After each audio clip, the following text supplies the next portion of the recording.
Focusing on you. Innovations in modern medicine from your team of experts at UHealth, the University of Miami Health System. A new approach to knee replacement from the orthopedic team at UHealth allows patients to go home the same day after surgery, making recovery safer and faster than ever before.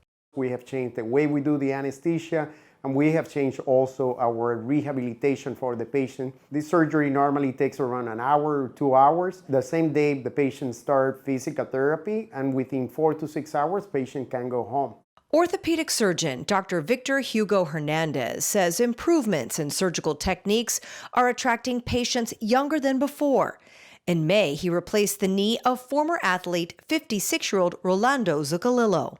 4 hours after surgery, he was walking, doing fantastic. Dr. Hernandez says Rolando's new knee is likely to last up to 30 more years. Within just 2 months of surgery, he had already returned to an active lifestyle.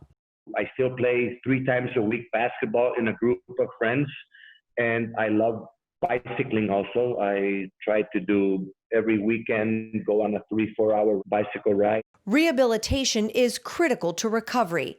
Physical therapy is offered at multiple locations and includes a life skills gym at UHealth Tower, helping patients practice day-to-day tasks such as getting in and out of the car. Dr. Hernandez says today, 80% of the knee surgeries he performs are outpatient, a win for patients during the COVID-19 pandemic and beyond. I am very, very happy. I had the best experience.